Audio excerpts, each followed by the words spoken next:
Welcome back to tempting balls, India's tasty and healthy recipes. నేను మీ Shri Santosh. Tempting balls లో ఈ రోజు నువ్వుల కారం పొడి ఎలా తయారు చేసుకోవాలో చూపిస్తాను. మన ఆరోగ్యానికి నువ్వులు చేసే మేలు ఇంత అంతా కాదండి. అందుకే మన ఆహారంలో తరచుగా నువ్వులు ఉండేలా చూసుకోవాలి. నువ్వుల లడ్డు, నువ్వుల చిక్కీ ఇలాంటివి చేసి పెట్టుకుంటే ఇన్స్టెంట్ గా తినడానికి బాగుంటుంది. అలాగే ఈ నువ్వుల పొడి కూడా వేడన్నంలోకి కానివ్వండి, బ్రేక్ఫాస్ట్ లోకి కానివ్వండి, సూపర్బ్ కాంబినేషన్ ఈ నువ్వుల పొడి. చింతపండు పులిహోర చేసినప్పుడు లాస్ట్ లో ఈ పొడి చల్లితే చాలు, నువ్వుల పులిహోర రెడీ. అలాగే కూరల్లో కూడా లాస్ట్ లో ఈ పొడి చల్లితే టేస్ట్ అద్దిరిపోతుంది. సరే, మరి నువ్వుల కారం పొడి రెసిపీ స్టార్ట్ చేసేద్దామా? ఫస్ట్ ప్యాన్ లో 1 కప్పు నువ్వులు వేసి మీడియం ఫ్లేమ్ లో ఇవి చిటపటమనే వరకు రోస్ట్ చేసుకోండి.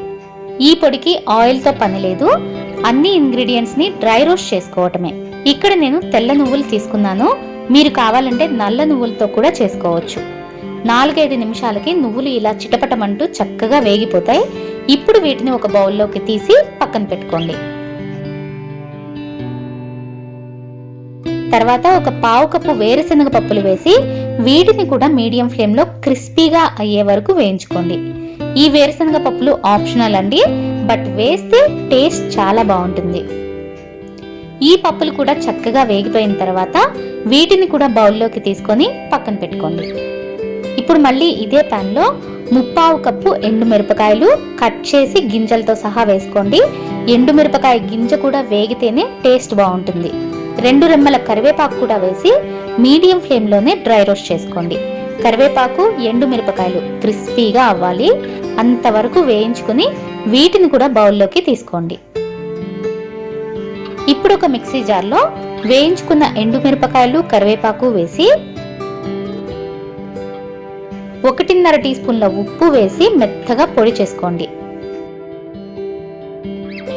ఇప్పుడు ఇందులో వేయించుకున్న నువ్వులు, పల్లీలు వేసేసి మరోసారి బ్లెండ్ చేసుకోండి.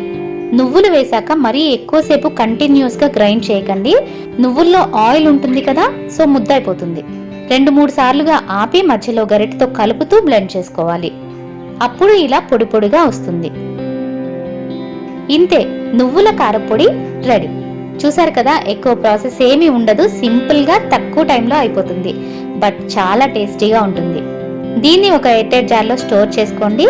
1 మంత్ వరకు ఫ్రెష్ గా ఉంటుంది. తర్వాత మళ్ళీ ఫ్రెష్ గా చేసుకుంటూ ఉండండి. ఇది ఆరోగ్యానికి చాలా మంచిదండి.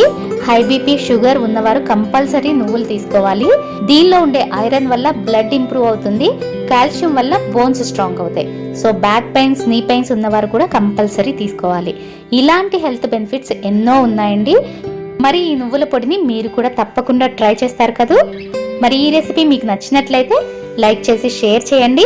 ఇలాంటి మరిన్ని రెసిపీస్ కోసం టెంప్టింగ్ బాల్స్ ని సబ్స్క్రైబ్ చేసుకోవడం మాత్రం మర్చిపోకండి. టెంప్టింగ్ బాల్స్ ని ఫేస్బుక్ అండ్ ఇన్స్టాగ్రామ్ లో కూడా ఫాలో అవుతూ ఉండండి. మరో మంచి రెసిపీతో రేపు మార్నింగ్ మళ్ళీ కలుద్దాం. అంతవరకు ఈట్ హెల్దీ, స్టే హెల్దీ.